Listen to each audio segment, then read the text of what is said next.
IVS good afternoon. Prayag సమర్పిస్తున్న smart invest కార్యక్రమానికి స్వాగతం. మార్కెట్లు లాభాల బాటలో పయనిస్తున్నాయి. వాళ్ళ ఉదయం కూడా మనం అనుకున్నాము బికాస్ ఆఫ్ ఐసిఐసిఐ రిజల్ట్ అనుకోవచ్చు అండ్ గ్లోబల్ క్యూస్ ఆధారంగా మన మార్కెట్స్ ఇవాళ ఫ్రెష్ హైస్ టచ్ చేసిన ఆశ్చర్యపోవాల్సిన పని లేదని. నిఫ్టీ ఇవాళ 9,361 పాయింట్ల మార్కును టచ్ చేసింది. అయితే 9,367 అనేది 52 వీక్ హై, ఆల్మోస్ట్ 6 పాయింట్స్ దూరం దాకా వెళ్ళింది. బట్ బ్యాంక్ నిఫ్టీ మాత్రం ఇవాళ 52 వీక్ హై టచ్ చేసింది. చాలా స్ట్రాంగ్ బయింగ్ యాక్షన్ మనకు కనిపిస్తోంది. ఐసిఐసిఐ బ్యాంక్ నుంచి లభిస్తున్న మద్దతు ఆధారంగా మన మార్కెట్స్ ఇవాళ మొమెంటం ఉంది. అయితే నాట్ ఓన్లీ ఐసిఐసిఐ బ్యాంక్, మిగిలిన bank related stocks especially PSU bank stocks బాగా పర్ఫార్మ్ చేస్తున్నాయి. ఇండియన్ ఓవర్సీస్ బ్యాంక్ అనుకోవచ్చు, Central Bank, Dena Bank, Indian Bank, State Bank of India, Indian Overseas, IDBI లాంటి స్టాక్స్ కూడా వాళ్ళు ఎక్స్ట్రీమ్ పర్ఫార్మెన్స్ చూస్తున్నాం. ఈ ఎన్పిఎంఎస్ నుంచి సాధ్యమైన త్వరగా బ్యాంకులను బయటపడేసే ఉద్దేశంతో ప్రభుత్వం కృతనిశ్చయంతో ఉంది అనేందుకు చాలా చర్యలు మనం చూస్తున్నాము. దాంతో ఎన్పిఏ సమస్యలు ఎన్పిఏ భారాన్ని ఏవైతే బ్యాంకులు ఎదుర్కొంటున్నాయో ఆ బ్యాంకులన్నీ కూడా మెల్లమెల్లగా కొద్దిగా ఈ కష్టకాలం నుంచి బయటకు వచ్చేందుకు కొద్ది గొప్ప ప్రయత్నం అయితే చేస్తున్నాయి. ఇవి స్టాక్ ప్రైస్ మీద రిఫ్లెక్ట్ అవుతున్నాయి. అందుకు తగ్గట్టుగానే ఐఓబి, ఇండియన్ ఓవర్సీస్ బ్యాంక్ ఇవాళ 9% దాకా పెరిగింది. సెంట్రల్ బ్యాంక్ లాంటి స్టాక్స్, ఇండియన్ బ్యాంక్ లాంటి స్టాక్స్ లో కూడా స్పర్ట్ రావడం చూస్తున్నాము. మేబీ 1 or 2 quarters లో, మేబీ ఇంకొక 2-3 quarters ఉంటూ ఉండొచ్చు. కానీ తర్వాత బ్యాంక్స్ కొద్దిగా బయటపడేందుకు ఛాన్సెస్ అయితే కనిపిస్తున్నాయి ఎన్పిఏ మెస్ నుంచి.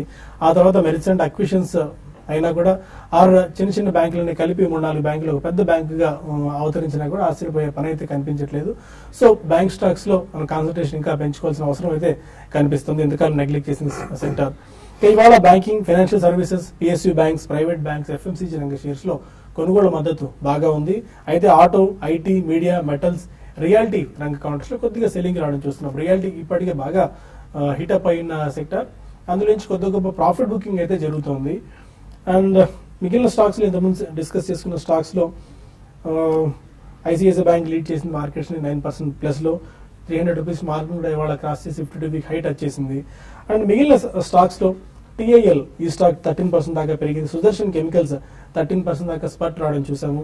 జిందాల్ వరల్డ్ 10%, ఐఐఎఫ్ఎల్ హోల్డింగ్స్ కూడా 8% దాకా స్పర్ట్ వచ్చింది. ఇక వీక్ గా ట్రేడ్ అవుతున్న కౌంటర్స్ లో ఇంటెలెక్ట్ డిజైన్ అరీనా ఈ స్టాక్ కొద్ది రోజుల నుంచి బాగా పెరుగుతుంది. బట్ ఈ స్టాక్ లో కూడా ప్రాఫిట్ బుకింగ్ అయితే కనిపిస్తుంది. 5% down. First source solutions 3%, Cyient కూడా 3% దాకా ఇవాళ వీక్ అయ్యాయి. బట్ ఇండెక్స్ పాయింట్ ఆఫ్ వ్యూలో చూస్తే 9350 అనేది ఒక స్ట్రాంగ్ రెసిస్టెన్స్ లో కనిపిస్తున్నట్టుంది. బట్ 9300 అయితే చాలా స్ట్రాంగ్ సపోర్ట్ అయితే ఉంది. 9350 అధిగమించాలని ప్రయత్నించే ప్రతిసారి కాస్త వెనక్కి రావడం చూస్తున్నాం మార్కెట్స్. చూడాలి ఈ రోజైనా 9350 పైన క్లోజ్ అవుతుందా, సస్టైన్ అవుతుందా అనేది తర్వాత న్యూస్ మనం తెలుసుకోవచ్చు. అండ్ ఇవాళ ఈవినింగ్ మనకు హెచ్డిఎఫ్సి రిజల్ట్స్ కూడా రాబోతున్నాయి.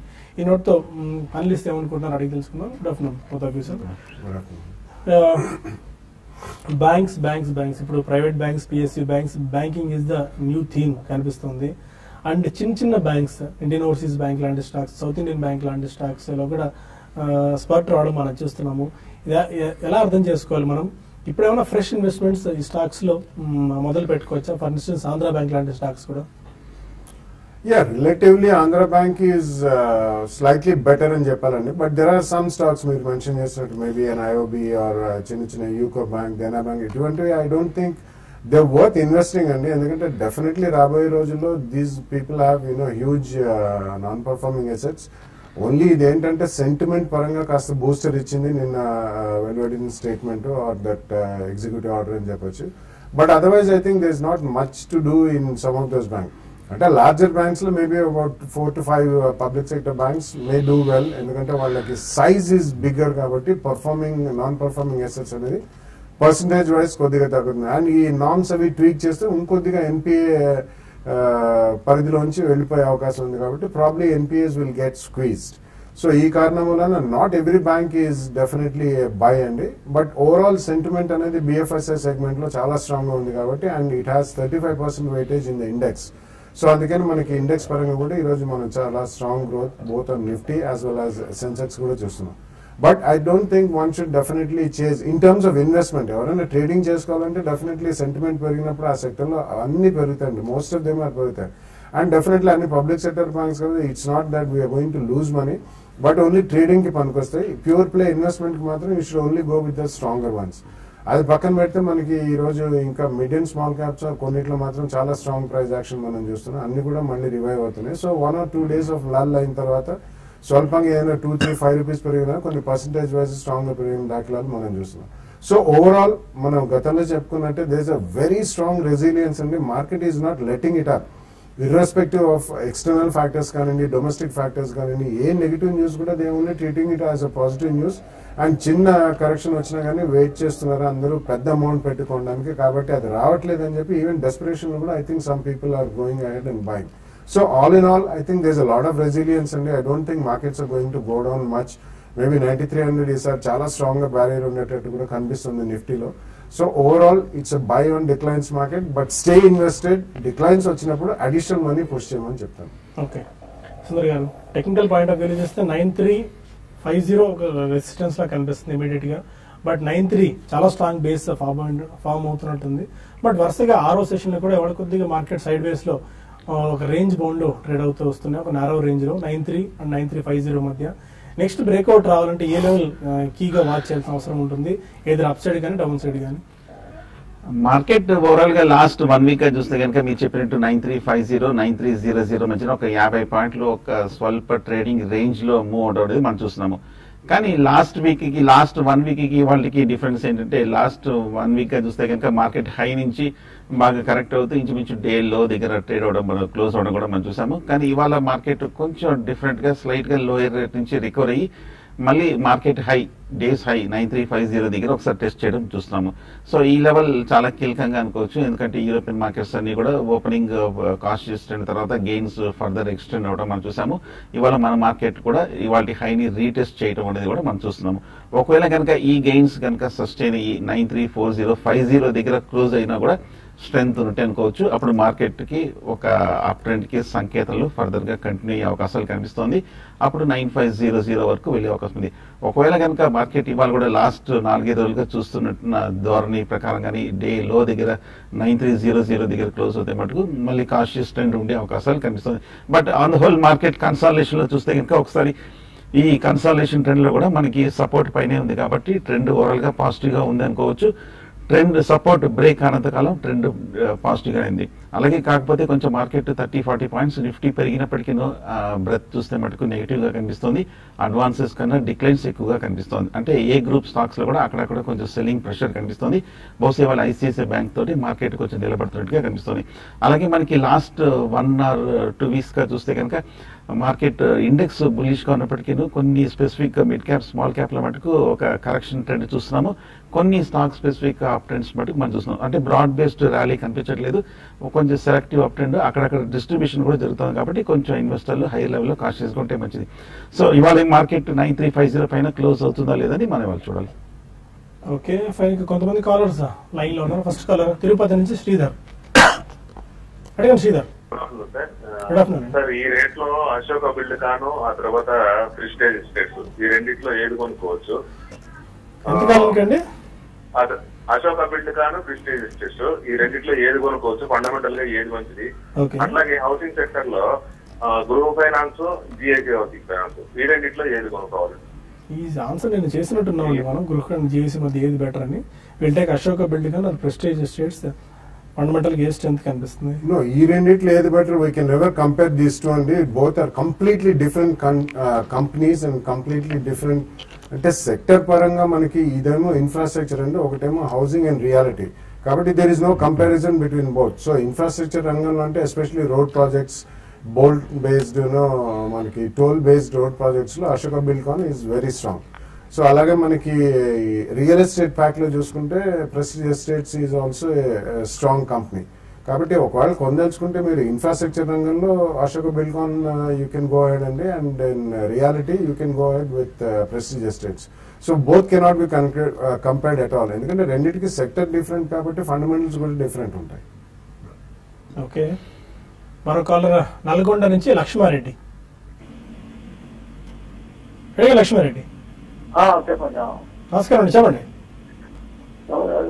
ఎక్సైజ్ బ్యాంక్ ఎట్లా ఉంటుందండి షేర్స్? మనం ఎక్సైడా లేదండి బ్యాలెన్స్ ఫండ్స్. ఒకసారి స్టాక్ రిపీట్ చేయండి. హలో లక్ష్మారెడ్డి, ఒకసారి స్టాక్ రిపీట్ చేయండి. ఏ స్టాక్?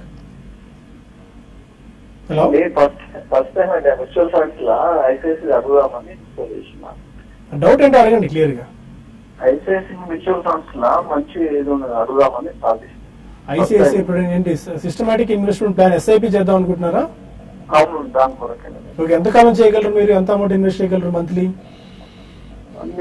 ఏంటంటే నాకు వన్ టైమ్స్ ఇన్వెస్ట్మెంట్స్ అంటే ఈ క్వశ్చన్ లో క్లారిటీ లేదండి. మొత్తానికి మ్యూచువల్ ఫండ్స్ ఇన్వెస్ట్ చేద్దాం అన్న ఆలోచన అయితే ఉన్నట్టుంది. First of all congratulations for that.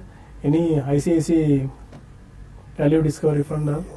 Value discovery and also top 100 fund కూడా చేసుకోవచ్చు. ఎందుకంటే ఇప్పుడు లార్జ్ క్యాప్స్ కూడా బాగానే పార్టిసిపేట్ చేస్తున్నాయి కాబట్టి I think you can go with 2 అండి. ఒకటే ఫండ్ కాకుండా ఒకటి లార్జ్ క్యాప్, ఒకటి multi cap or small and mid cap దాంట్లో చేసుకుంటే value discovery has almost multi cap అనే చెప్పొచ్చు. అది I think both of them should be good.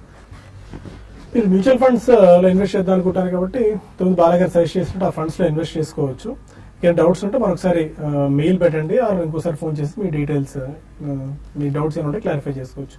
చిన్న బ్రేక్ తీసుకుందాం. బ్రేక్ తీసుకుని మరిన్ని కాల్స్ అండ్ మెయిల్స్ తీసుకుందాం. Stay with us.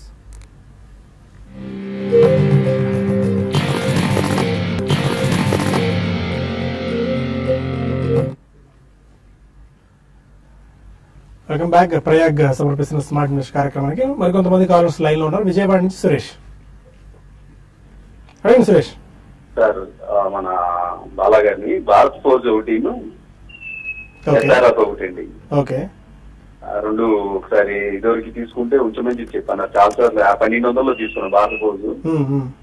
ఎస్ఆర్ఎఫ్ వచ్చి 1750 తీసుకున్నాం లాస్ట్ టైం. ఇప్పుడు ఓకే, అది చాలా లేదు. ఉంచమంటారా? అది ఒకవేళ ఇక్కడ ఏమన్నా ప్రాఫిట్ వస్తే తీసుకుంటా, ఉంచమంటే ఇంకో 1 year అయినా ఉంచుకుంటాను. భారత్ ఫోర్జ్ ఆల్మోస్ట్ 800-850 నుంచి మనం పదే రికమెండ్ చేస్తూ వస్తున్నాము. చాలా స్ట్రాంగ్ టర్న్ అరౌండ్ స్టోరీ అని. తగ్గట్టుగా ఆల్మోస్ట్ 1175 దాకా వెళ్ళింది హై. మీకు డబ్బు అవసరం లేకపోతే ఉంచండి. రెండు కూడా ఎక్స్ట్రీమ్లీ స్ట్రాంగ్ స్టాక్స్ అండి, ఎస్ఆర్ఎఫ్ అండ్ భారత్ ఫోర్జ్ కూడా. కాకపోతే మీరు హైలో తీసుకున్నారు, మళ్ళీ మీ రేట్స్ ఆల్మోస్ట్ వచ్చాయి. ఇక్కడ నుంచి కూడా మీకు స్పర్ట్స్ అనేవి రావచ్చు. బట్ క్వాంటిటీ ఒకవేళ ఎక్కువ తీసుకుంటే మాత్రం డెఫినెట్లీ కొద్దిగా మీకు 15-20% ప్రాఫిట్ వస్తే కొంచెం క్వాంటిటీ అమ్మండి. ఇన్ కేస్ సపోజ్ హ్యాపీథెటికల్ ఒక 1000 షేర్లు కొని ఉంటే మాత్రం ఒక 200-300 షేర్స్ అని అట్లీస్ట్ 20-30% క్వాంటిటీ అమ్మితే మిగతా మీకు యావరేజ్ కాస్ట్ తక్కువ పడుతుందండి. బట్ నెక్స్ట్ 1-2 years మీరు కనుక ఉంచుకోగలిగితే డెఫినెట్లీ ఈ రెండు కూడా చాలా strong shares and very strong fundamentals ఉన్న shares. And recently Bharat Forge కి ఇన్ఫ్లో ఆఫ్ ఆర్డర్స్ కూడా చాలా స్ట్రాంగ్ ఉందని వాళ్ళే ఏప్రిల్ ట్రక్స్ పరంగా ఆర్డర్స్ చాలా స్ట్రాంగ్ మెటీరియలైజ్ అయినాయని కూడా చెప్పారు. సో ఆ కారణం మూలన రెండు షేర్స్ కూడా మీరు ఒకవేళ క్వాంటిటీ ఎక్కువ ఉంటే రిజల్ట్స్ కంప్లీట్ సీజన్ అయిన తర్వాత కొంచెం అమ్మండి, ఒక 25-30%. లేదు కొద్దిగా క్వాంటిటీ తక్కువ ఉంటే కూడా you can stay invested for the next 1-2 years. Definitely మంచి గెయిన్స్ వచ్చే అవకాశం. ఓకే, కొన్ని మెయిల్స్ తీసుకుందాం. బాలకృష్ణరావు కదిరి అడుగుతున్నారు, లక్ష్మీ ఎలక్ట్రికల్ కంట్రోల్ సిస్టమ్స్ అన్న స్టాక్ టార్గెట్స్ ఏమైనా సజెస్ట్ చేస్తారని మీరు ట్రాక్ చేస్తున్నారా స్టాక్ ని? Lakshmi electrical control systems. Lakshmi electricals అయితే ఉంది, మరి కంట్రోల్ సిస్టమ్స్ ఉందా లేదా మనకు తెలియదు. బహుశా లక్ష్మీ ఎలక్ట్రికల్స్ అయి ఉంటుంది. లక్ష్మీ ఎలక్ట్రికల్ కంట్రోల్ సిస్టమ్ అయితే మటుకు టెక్నికల్ గా చూస్తే కనుక ఈ స్టాక్ అప్ ట్రెండ్ లో ఉన్న స్టాక్. లాస్ట్ ఒక 6 months గా చూస్తే కనుక ఒక మైనర్ అప్ ట్రెండ్ లో ఉంది. 540 రూపాయల దగ్గర స్ట్రాంగ్ గా ట్రేడ్ అవుతుంది. ఇంచుమించు 7% వరకు చాలా స్ట్రాంగ్ గా ట్రేడ్ అవుతుంది. లాస్ట్ 6 months గా చూస్తే కనుక ఈ స్టాక్ 350 రూపాయల నుంచి ఒక మేజర్ అప్ ట్రెండ్ లోకి 550 రూపాయల వరకు రావడం మనం చూస్తున్నాం. కానీ కరెంట్ రేట్ 550-560 దగ్గర చాలా స్ట్రాంగ్ రెసిస్టెన్స్ కూడా కనిపిస్తుంది. కాబట్టి ఫర్దర్ అప్ ట్రెండ్ వెళ్ళాలంటే కనుక ఈ లెవెల్స్ దగ్గర 560 బ్రేక్అవుట్ కావాలి. ఇది ఒక స్మాల్ సైజ్ కంపెనీ అండి, చిన్న ఈక్విటీ ఉంది. 2-3 crores మధ్యనే ప్రస్తుతానికి నెట్ ప్రాఫిట్స్ కూడా ప్రతి క్వార్టర్ వస్తుంది. అండ్ వాల్యుయేషన్స్ కూడా అట్రాక్టివ్ గా కనిపిస్తుంది. సో ఓవరాల్ గా మీరు హోల్డ్ చేయొచ్చు. పిఎస్సీ లిస్టెడ్ స్టాక్ ఇవాళ ఆల్మోస్ట్ 7% దాకా పెరిగింది stock, Lakshmi electrical control systems అనే స్టాక్. మన కాలర్ బెంగళూరు నుంచి చంద్రమౌళి. హలో, అడగండి. Good afternoon all of you అండి. యాక్చువల్లీ నేను డిఎల్ఎఫ్ 220లో 3 years నుంచి హోల్డ్ చేస్తున్నాను. దగ్గరకు వచ్చినట్టే లాస్ అయినా బుక్ చేద్దాము లేకపోతే వెయిట్ చేద్దాం అనుకుంటున్నాను. ఇంకోటి బ్యాంక్ నిఫ్టీ కాల్ పుట్టు 2 ఉన్నాయండి. 22,300 స్ట్రైక్ ప్రైస్. 7% ప్రాఫిట్ లో ఉన్నాను. కాల్ పుట్టు 20% లాస్ లో ఉన్నాను. సో ఈ 3 గురించి స్టాక్స్ గురించి పుట్టు ఐ డోంట్ థింక్ సో. మరి బెంగళూరు డిఎల్ఎఫ్ ఇంతకాలానికి ప్రైస్ అయితే వచ్చింది, బట్ ఈ టైంలో లాస్ బుక్ చేసుకుని బయటికి రావడం మంచిది అంటారా? హోల్డ్ చేస్తే ప్రాఫిట్స్ ఏం రావచ్చా? డిఎల్ఎఫ్ ఒకప్పుడు చూస్తే కనుక 2 ఏళ్ల క్రితం మనం 200, 240 మేజర్ హై నుంచి కంటిన్యూస్ గా పడుతూ ₹100 వరకు రావడం మనం చూసాము.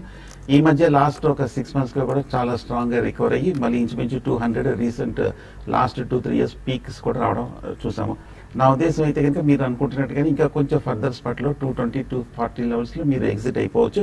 ఎందుకంటే లాస్ట్ 6 months గా చూస్తే కనుక అనూహ్యమైన అప్ ట్రెండ్ వచ్చింది. అలాగే వీక్లీ చార్ట్ లో కూడా చూస్తే కనుక ఇండికేటర్స్ అన్ని కూడా ఓవర్ బాట్ ఉంది కాబట్టి ఫర్దర్ అప్ ట్రెండ్ వెళ్ళాలి కూడా 220, 230 దగ్గర బ్రేక్ తీసుకునే అవకాశాలు కనిపిస్తుంది. ఆ తర్వాత మళ్ళీ ఏదైనా కొంచెం స్ట్రాంగ్ డిప్ వచ్చిన తర్వాత తీసుకోవచ్చు. అలాగే బ్యాంక్ నిఫ్టీ 2 ఉన్నాయన్నారు, కాల్ ఆప్షన్ ఒకటి, పుట్ ఆప్షన్ ఉందని. అండర్లైనింగ్ ట్రెండ్ బులిష్ గా ఉంది, స్ట్రాంగ్ గా ఉంది కాబట్టి ఇవాళ కూడా కొంచెం హై దగ్గర నిలబడుతుంది కాబట్టి కాల్ ఆప్షన్ కి better chances for further up trend అనిపిస్తుంది.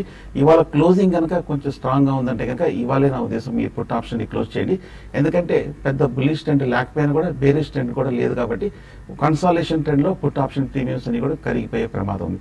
సో కాబట్టి ఇవాళ స్ట్రాంగ్ గా ఉందంటే కనుక ఇవాళ పుట్ ఆప్షన్ క్లోజ్ చేసి కాల్ ఆప్షన్ ని రన్ చేయండి. మీరు నరేష్ అడుగుతున్నారు, ఈక్విటాస్ హోల్డింగ్స్ 1000 shares ఆయన హోల్డ్ చేస్తున్నారు. రేపు రిజల్ట్స్ ఉన్నట్టున్నాయి ఈ స్టాక్ లో, hold or exit? I don't guess on results అండి. ఈక్విటాస్ మీకు ఒకవేళ లాంగ్ టర్మ్ ఇన్వెస్టర్ అయితే మాత్రం నెక్స్ట్ 1 or 2 years ఉంచుకోగలిగితే I think you should results వచ్చిన తర్వాత మోస్ట్ ఆఫ్ ది స్టాక్స్ ఒకవేళ బ్రహ్మాండంగా ఉంటే రిజల్ట్స్ మాత్రం ఆ స్పోర్ట్ లో కూడా అమ్మాలండి. ఎందుకంటే రీసెంట్లీ ఇవన్నీ కూడా F&O లోకి వచ్చిన తర్వాత చాలా లెవెల్ ఆఫ్ యాక్టివిటీ పెరిగింది, ట్రేడింగ్ యాక్టివిటీ అనేది. సో మీకు ఈక్విటాస్ లాంటి షేర్స్ లో అప్రిసియేషన్ రావాలంటే గ్రాడ్యువల్ గా వస్తుందండి. It will take some time, maybe 2-3 years అట్లా. సో ఒకవేళ స్పోర్ట్ వస్తే మాత్రం ఒకసారి అమ్మండి, మళ్ళీ లోలో దొరికే ఛాన్స్ ఉంది. ఒకవేళ క్వాంటిటీ ఎక్కువ ఉంటే డెఫినెట్లీ కొద్దిగా క్వాంటిటీలో ప్రాఫిట్ మాత్రం బుక్ చేయాలండి. ఎందుకంటే ఈక్విటాస్, ఉజ్జీవన్ ఇటువంటివన్నీ కూడా లాస్ట్ 1 or 2 quarters లో అంతగా మనకి స్టాక్ ప్రైస్ పర్ఫార్మెన్స్ అనేది చాలా స్టాగ్నెంట్ గా ఉన్నాయి, స్వల్పంగా పడ్డాయి కూడా.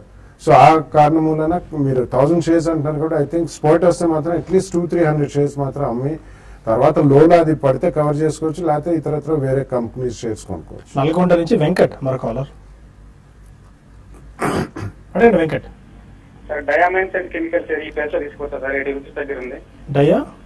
డయామైన్స్ అండ్ కెమికల్స్.